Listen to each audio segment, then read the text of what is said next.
Ano po ang inyong masasabi sa ugali o paraan ng kanyang pagsagot bilang isang palace press officer sa mga sensitibong isyong may kinalaman sa Pangulo at sa kasalukuyang administrasyon? At sa tingin niyo po ba, may standard ba na dapat sundin ang mga government spokesperson pagdating sa pakikipag-engage sa kritiko o analyst? Ano ba yan? Magkukulit ako kay BFF yan.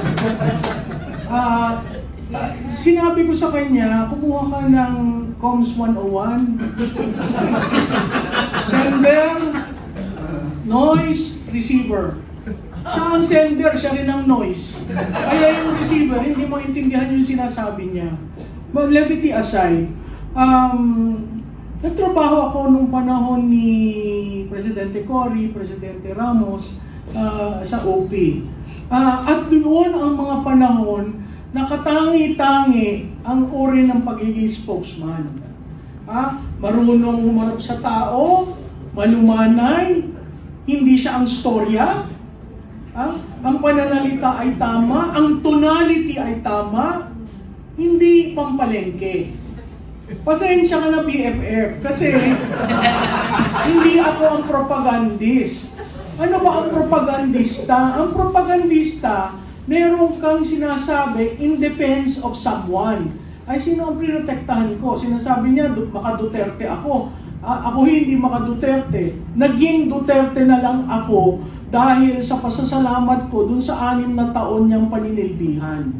Hindi ako tumulong ng eleksyon sa kanya. Nakay-binay ho ako. At kung hindi niya yun alam, ang dali naman mag-Google.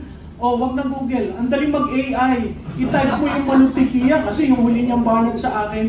So who is Malutikia? Sa tingin ko ho, yung exchange namin pumasok na sa isip niya. Kumbaga may rent-free ako dito na ang default, ako parati yung sinisisi. Kaya ang sagot ko, tinuturuan ko ho siya. Pumunta kayo dun sa meta page ko, meron ako dyan. How to be a spokesman. What is a propagandist? Anong mali sa ginawa mo? Kasi mukhang wala naman nagturo sa kanya. Mukhang pinili lang siya. At ang balita ko, dala siya ni Bersamin. Mukhang pinili lang siya dahil estudyante sa UST. Pinili lang siya. At ang default niya, sisihin ng Duterte. Saan ka naman nakakita ng spokesman na ganon? Di ba? Si Duterte na nasa dahig, sisisihin mo. May narinig ka ba dito sa amin na nagpropaganda kami para kay Duterte? Ito'y partido niya. Pero simula na nagsimula tayo, walang nagbabanggit na ang mga Duterte magagaling. Walang ganon. Pero siya, ganon.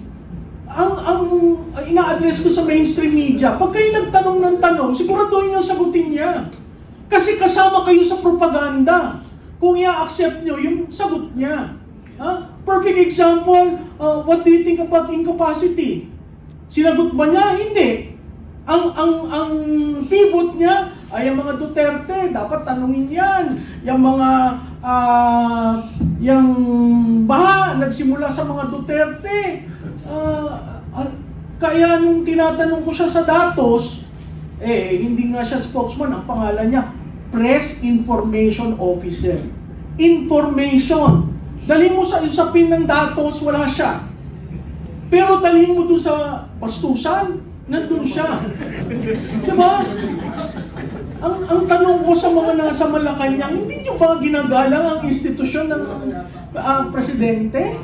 Hindi nyo ba ginagalang yan? Kasi hindi lang kayo ang mag-occupy yan. Ipapasa nyo yan sa susunod na liderato. Anong ipapasa nyo kung yung institusyon sira dahil kay Claire Castro? Dadalhin ko sa kanya. Kasi nakakahiya.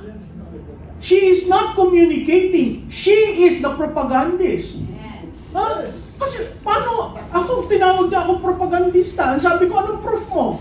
Ako ba'y binabayaran ng mga Duterte? Hindi. Kliyente ko ba sila? Hindi. Kaya nga ang sinabi ko, ako'y Pilipino, mahal ko ang bansa ko, magkokomentaryo ako. Hanggat ikulong ako ni John Wick Remulla. Diba? Kasi inciting to sedition na, wala mga ako sinabi na ibagsak ang administrasyon. Ito, example lang. So, really, ang appeal ko kay Secretary Dave Gomez, si Dave Gomez is a man drilled on communication, crisis communication. Pwede ba alisin nyo na siya? Kasi kung gusto nyo makabawi ang Pangulo sa tiwala, yung frustrating, trinap namin yan. Simula ba nung naging spokesperson siya, ano ang frustrating ng presidente? Dumadaus-os. Partially because of her. Tapos yan ang magiging bridge mo sa various audience to explain a policy, a program, what is happening. Kaya yung mga beat reporter sa Malacanang, natutuwa ako dahil maanghang lang na magtanong. Ito bang approach mo? Alam ni Presidente, kay Ivan Mayrina ng GMA7, saludo ako sa iyo, tinanong mo, anong sinagot? At a-accept niyo yun as gospel truth? Nakakahiya naman po dahil ang institusyon ng Presidente, hindi lamang kayo ang mag-o-occupy niyan. Sang total ng lahat ng naging Presidente. At kung titingnan niyo yung mga spokesperson ng previous President, napakagagaling, malumanay, hindi sila ang unang mapikon. O dun sa exchange namin, sabi ko nga, mahina ito eh. Maglagay ka ng trap, kinakagat. Di ba? Ilang beses ako nag-trap. Kaya alam kong hindi marunong sa messaging, hindi marunong sa comms, kasi kagat siya ng kagat. Tapos ang depensa niya, sarili na niya. Di ba? Bakit sarili mo? Hindi ba yung principal mo dapat ang dinidepensahan mo? Kaya nagiging tikon, nagiging namumula, humahaba yung liig. Diba? Kaya nga ang sabi, the number one cardinal rule of a spokes, never be the center of the discussion at wag mapikon. Kasi you represent the institution. Ngayon, talagang palengkera ka, at yun ang gusto nila, palengkera, kawawa naman ho ang Malacanang.